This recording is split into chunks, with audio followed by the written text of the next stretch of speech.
My wife said she was going to sell me. I thought she was joking until the main sale day came, and she really put me up for sale online. The description said, "This is my husband, a useless, lazy man with no income. If you're interested in a hireable man with no character, feel free to place an order. Services available to the buyer. $2 per day, $50,000 buys his whole future. The buyer will have exclusive rights, and I will divorce him immediately. I wish you all the happiness in the world." She posted this to mock me and humiliate me, but she never imagined that someone, a rich woman, would actually buy my future. "Hugo, I'm selling you. Beatriz Mendez." My wife smiled mockingly as she handed me the phone to show the post. My face darkened as I read it. When we married, I already had my own business.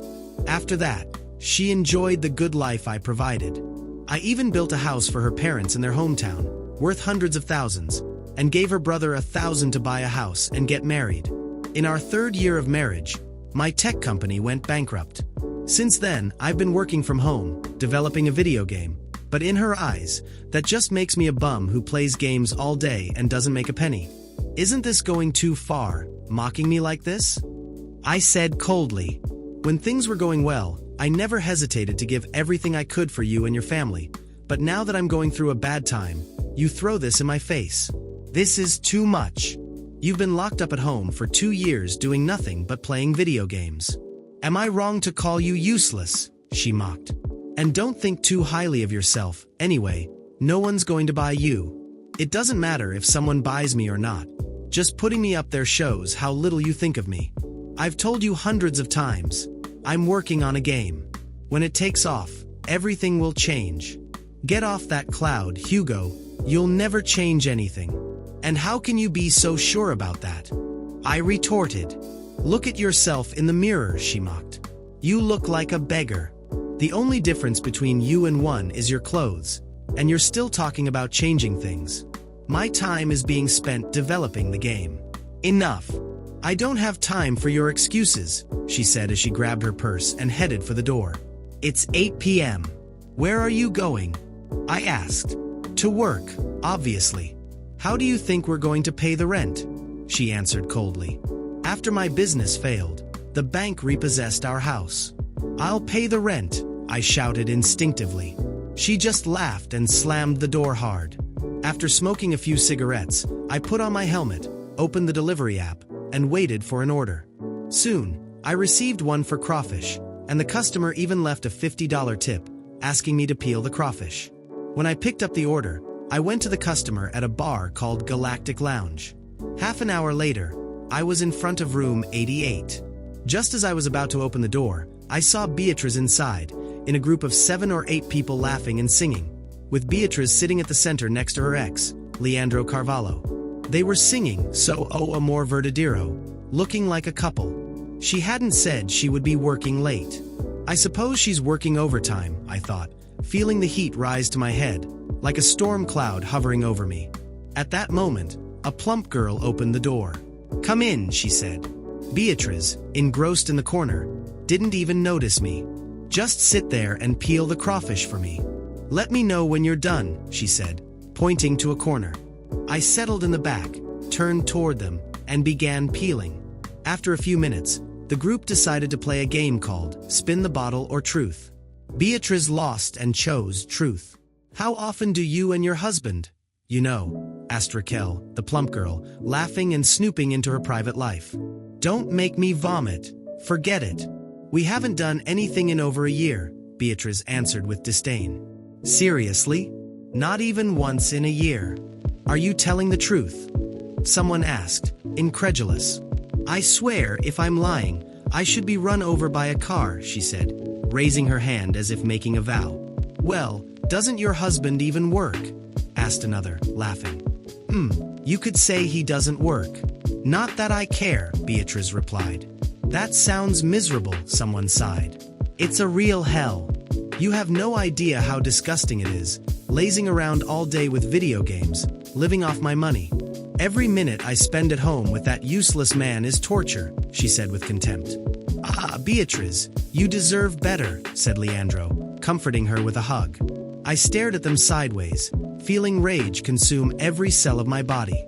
I observed that degrading scene for a few seconds before finally making a decision. I couldn't take it anymore. My dignity, which had already been trampled for months, couldn't be completely destroyed that night. I took a deep breath, and, still with my hands full of crawfish remnants, I stood up. All eyes turned to me as I began to speak, my voice cutting through the heavy air in the room. Beatriz, congratulations! You managed to turn the man who once loved you more than anything in the world into the target of your disdain, your humiliation, and now, your public spectacle. Are you having fun? Because I hope you are. Beatriz looked at me with a mix of surprise and irritation, but before she could respond, I continued. You say I'm useless, a deadweight, someone who does nothing with his life. Have you forgotten who paid for your parents' house? Who pulled your brother out of debt, funded his wedding, and gave your whole family a comfortable life? Who spent sleepless nights building a company from scratch to make sure you never had to lift a finger for anything? And now that I'm going through a bad time, you throw me in the mud? You're ridiculous. Don't you dare talk to me like that, I shot back. She tried to assert herself, but her voice trembled. You brought this on yourself. If you had acted like a man, we wouldn't be in this situation. Act like a man? I laughed bitterly. You mean work like a slave to support your luxury, while you pretend to be a martyr? Beatriz, you're so worried about humiliating me that you've forgotten the basics. Respect. But you know what? I don't need your respect, and I definitely don't need you. I saw Leandro smiling smugly, as if he had won some competition. I couldn't contain my anger. I turned to him, pointing my finger directly at him. And you, Leandro? What exactly are you doing here? Trying to win back what you lost years ago, or just taking the opportunity to play the hero? As far as I remember, you were just a coward who ran off when her mother didn't accept you. He widened his eyes but tried to cover it up with a cynical smile. I'm here to support Beatriz, something you clearly don't do. Support? Is that what you call licking her boots while she destroys someone else's life? You're no better than her. In fact, you two deserve each other. The room was completely silent, and I could feel the discomfort on the faces of her friends. Beatriz, however, looked furious. Hugo, enough. You're embarrassing yourself. Embarrassing. I shouted. Embarrassment is what you've been doing to me for months. Ridiculing me, disrespecting me, and now publicly putting me up for sale. That's not embarrassment. But you're right about one thing. I'm not holding on to you anymore. Consider this the end. You can keep your pathetic past, your ex-mediocre man, and your friends who only exist to laugh at others' misery. I threw the leftover crawfish on the table, grabbed my backpack, and walked out of the room, leaving that suffocating atmosphere behind. My head was spinning with anger, humiliation, and relief. For the first time in years, I felt like I had put an end to that toxic relationship. When I got home, I started packing my things. I wasn't going to wait for her to come back to discuss things or try to manipulate the situation. I grabbed what was mine and left. I spent the night in a cheap hotel, thinking about what to do next. I didn't have many options at that moment, but I knew anything would be better than staying trapped in that relationship. The next morning, I sought out a lawyer, explained the entire situation, including the online sale she had made. He was shocked by the level of humiliation I had suffered and assured me that this could be used in the divorce process. For the first time, I felt like I was taking control of my life again. The following months were difficult. I had to work hard to rebuild myself, but I used all the anger and pain as fuel. My game, which I had been developing, finally gained traction. I secured an investor, and within weeks, it was on digital platforms. The financial return was immediate, but the best part was seeing my work being recognized. In the meantime, I heard Beatriz was facing difficulties. Her beloved Leandro, who seemed so passionate, disappeared as soon as she started talking about marriage and money. The house she had so proudly displayed at family lunches was now being shared with someone else because she couldn't pay the rent on her own. And her so-called friends disappeared the moment they realized she had nothing left to offer. One day, I received an unexpected email. It was from Beatriz. She wanted to meet to sort things out. As I read that, I realized there was nothing left to sort out. I responded simply and directly, "I hope you find happiness, just as I found it, away from you." Today, I look back and realize how necessary that moment was. It was painful, yes, but it was also the turning point I needed to free myself. Beatriz destroyed me, but I rebuilt myself, and now I'm stronger than ever. She, on the other hand, got trapped in her own web of lies and arrogance, reaping the bitter fruits of the choices she made. And honestly, that's what satisfies me the most. I couldn't let that slide. Beatriz needed to understand once and for all that I wasn't the weak, useless man she loved to paint me as. The next morning, I sat down with my coffee and began planning. It wouldn't be impulsive or out of control. It would be meticulous, just as I always was. If she thought she could degrade me and get away with it, she was very wrong. The first step was to make it clear that I was no longer someone she could control. I called the lawyer and asked him to expedite the divorce process. He had already prepared the paperwork based on our previous conversations, but now I wanted speed. I asked him to include a clause that she couldn't contact me directly. I wanted to cut any bridges between us. Next, I decided to act where it would hurt her the most: her pride. Beatriz always boasted about being loved and admired by the people around her. She was the queen at work, in social circles, even in the family. But all of that was based on an image she created herself, a mask of perfection that hid her true attitudes. I was determined to show the world who she really was. I started with social media. She loved showcasing her perfect life online, but never bothered to hide her contradictions. With some screenshots of her messages insulting me, comments she made about other colleagues, and even the ad where she put me up for sale, I created a small digital dossier.